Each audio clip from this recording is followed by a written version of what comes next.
Hello, hello, welcome back to another episode of I, Captain of My Ship. First, I'd like to start to announce that yes, I did plan new dates for the workshop Space for Emotions and Limits to Behavior with children. So you can find it down at the description if you want to know the dates when it's planned.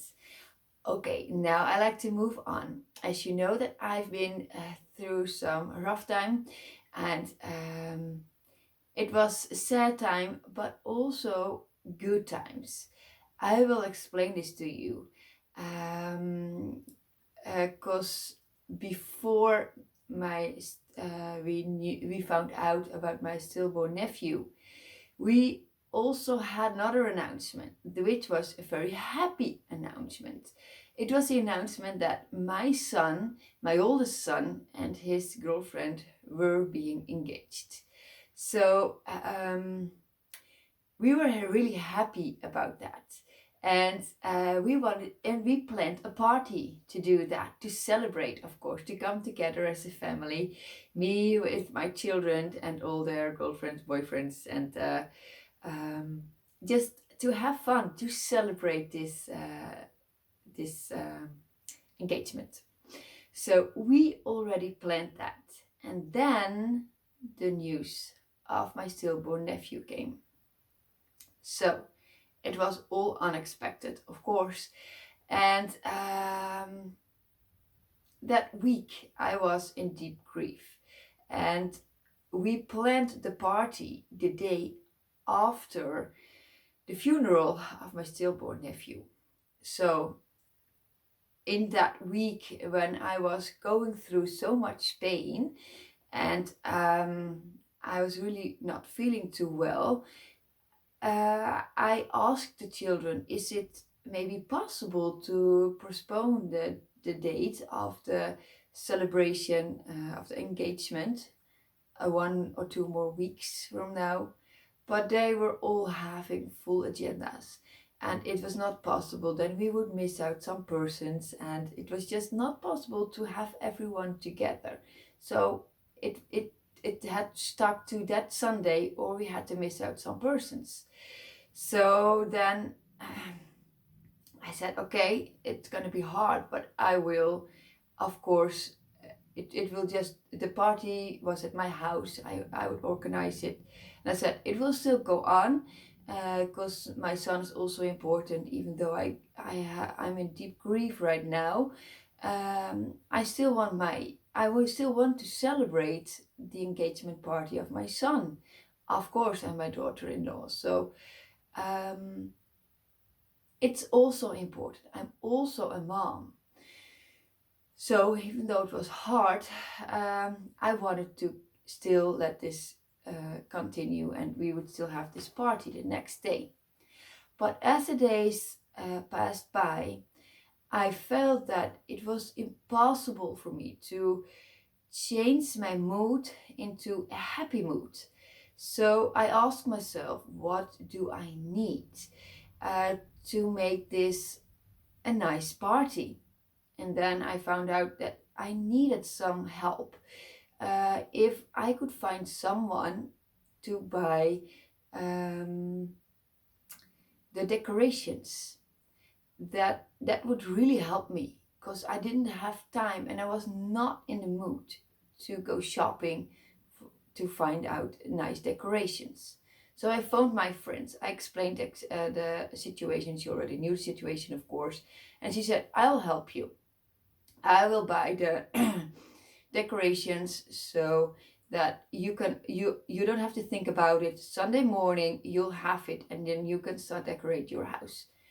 That's really great. Thank you so much for your help. So, and she really bought very nice decorations. Loved it. So that was something that I didn't have to think about anymore. And then some presents. Well, I was thankfully able to buy some presents that I wanted to give. I'd already thought it through, of course, for weeks before this all happened. So I knew what I wanted to buy. So I just had to buy it, and that was it was clear that I could manage that one. And then course, we had a funeral on Saturday, which was really sad and really, really, really emotional. I talked about it, and you know how it went. Sunday morning, I woke up, and well, my house was kind of a mess because I had my toilet, it was overflowing with water. I had water problems in my house. At the shower, when we wanted to take a shower, it was coming from the bathroom into my living room. It was just, the water was coming through the ceiling. It was just a mess. My whole house was just a mess. And so I had to clean it and trying to organize it. So it all came together. I was like, oh my goodness, really? Yes, it all happened together. So I said, okay, the next day there would come a plumber to fix my toilet. But meanwhile, I just had to clean it all and organize it as good as possible. And I still had to do the shopping, of course, which I didn't have time to do the day before because I was at the funeral. So I had to go shopping that Sunday morning, and I was like, it's too much. I can't do this all alone. I cannot decorate the whole house and organize all the food and have all these things going on in my house that were not planned. I was just starting that I can't do this all alone. I need help.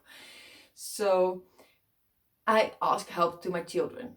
I asked, please help me. I need help.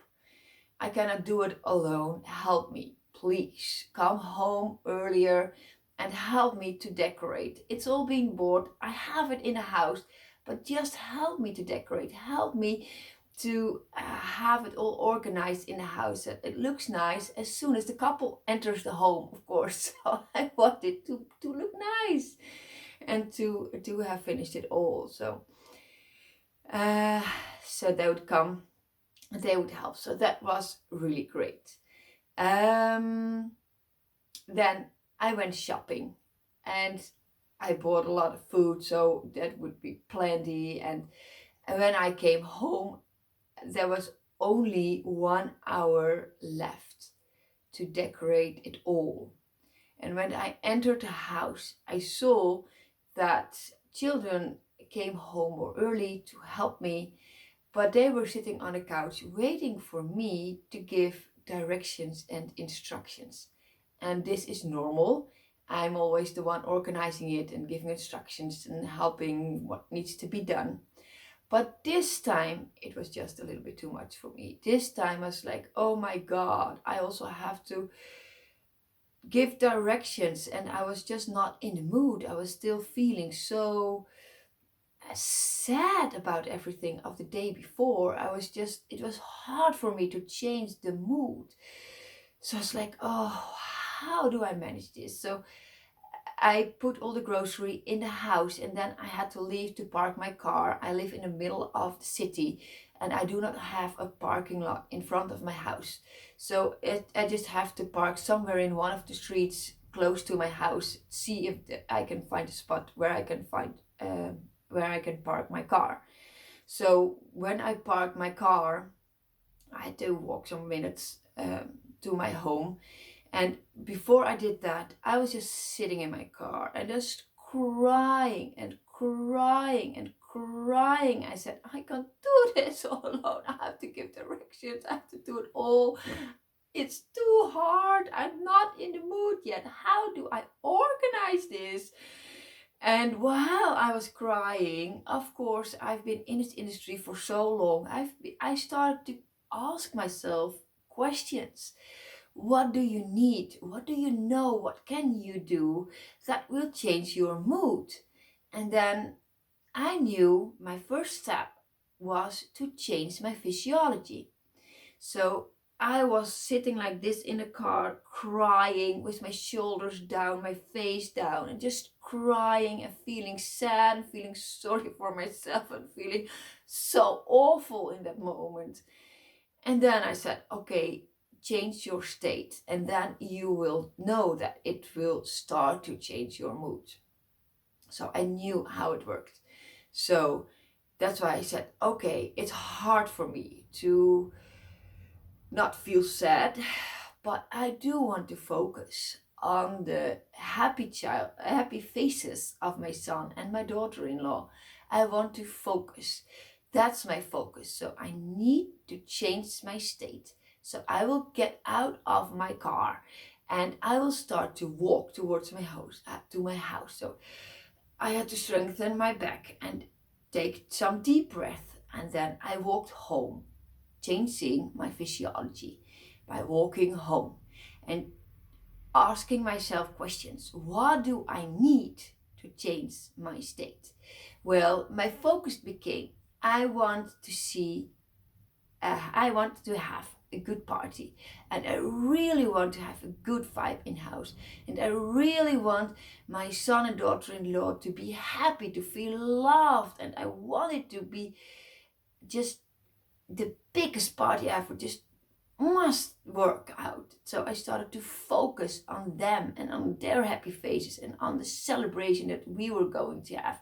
So I changed my state, I changed my focus, and still I came in and I was still not feeling okay, of course, because it was hard to change immediately.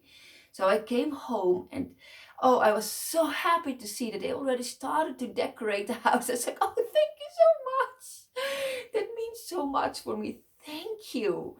So they were decorating the house. It was wonderful to see. And then I ask myself again the question, what do you need, Petra, to change your state? Because you're feeling so empty inside. What do you need to fill up that hole right now with love? Because that's what I wanted. I wanted to feel love. I wanted to change my state. But it was so hard. It was immense. I thought, it's too hard. It's not too hard. What do you need? What do you need? And then I started to listen to the sounds around me. And I said, okay, I need new music. And my children put on very beautiful classical music. It was beautiful to listen, but it wasn't helping my mood. So I said, it's beautiful music. I love it. But can we please change music? I need some happy peppy music to change my mood because I'm not feeling too well at this moment. I want to feel better. So please, can you put up a new playlist? And they did. So that helped me already change my mood a little bit better. And then I asked myself, what do you need else, Petra? What do you need? This emptiness in your body to fill up with love, to focus on a happy child, and to make this happy party while you don't feel like to it right now. What else do you need? You already are feeling better. What else do you need to get this to a higher level? And then I said, okay, music is better. What else do I need? And then I remembered language is very important. And in my head, I was still at funeral. In my head, I was just still at the sadness. So I was talking in my head about all the things that happened. And said, okay, just stop that and try to concentrate on your surroundings. What will help you? I will start asking questions about other subjects. So I started to be interested and started to ask questions, which normally comes naturally, but this time I had to help myself a little bit, ask questions to my children and their girlfriends, boyfriends, and started conversations about other subjects. And that changed because I changed my language. I changed the things that I listened to, and it helped me to come in the here and now and to focus on the party that was coming. And I saw my house that was decorated so beautifully. They did such a good job, really. So it really helped me, my surroundings, my language. And then we started to have food on the table and make a very big lunch. We would have a big lunch together. So it all changed, and it really helped me change my mood and my state, to get into the state that I wanted. I wanted to feel that love. I wanted to have this big party. And these are the steps that helped me. So when he came home with his fiancée, we were just waiting there for him and putting on music and welcome him, and we were really ready to have this party rolling and going on. And it was a wonderful party, and there was so much love, and it was great. I look at it back as a beautiful day, and although it was hard to change my state, and in the beginning I was not in the mood, believe me, it was worth to change my state.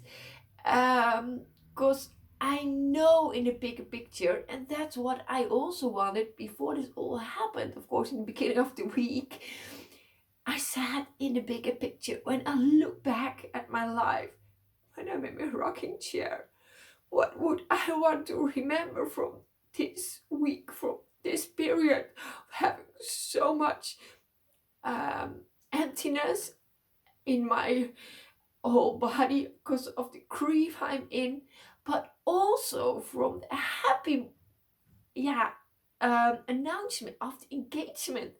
That's my child. How do I want to look back at it?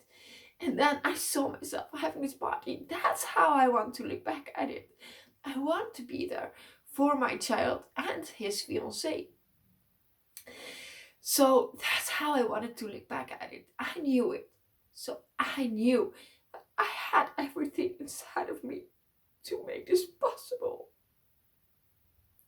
So hard, but worth it. And I'm so happy that I was able to do that.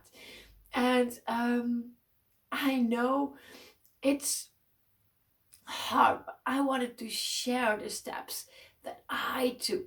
So sometimes life is just not fair, and you have those two opposites, and you want to give the best. But how do you do that? I made a drawing of the things that helped me, and I learned it from Tony Robbins, and he's absolutely my hero. And I wanted to share this picture with you. And if you're listening to the podcast, I will tell you what you will see. It's a triangle, and in the middle it says state. If you want to change your state, the way you are feeling, what are things that you can do? The first one is change your physiology, and that's what I did. I started to walk. I started to move. By changing your physiology, you will already start to feel different. When you are feeling depressed, you are sitting with your head down, with your shoulders down. As soon as you start to change that state, your physiology, you will already start to feel different. What was the second one? The second part of the triangle is the focus. My focus was, I want to look back at it as a happy party for my son and his fiancée. My focus became my children. So that was number 2. Number 3 was language. What language and also what music is around me. What can I change to make myself feel better? Ask the right questions, and you will find the answers inside of you, what you need. I know it's not always easy, but sometimes it's necessary and it's worth it. So it was just something from my heart I wanted to share. I hope it will help you choose the right. Don't push your emotions away. Don't try to use it to push it away, because it's okay to feel. But sometimes we have to postpone it. Say, not in this moment, because I need to feel different. I want to feel different. And that's possible. So I know you can do it.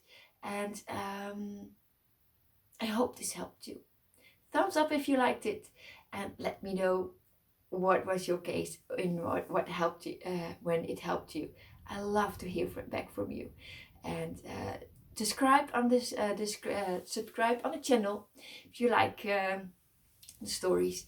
And then I will tell something about my situation in that week, what happened at my work when I had to immediately change my state, which was so hard, but I did it.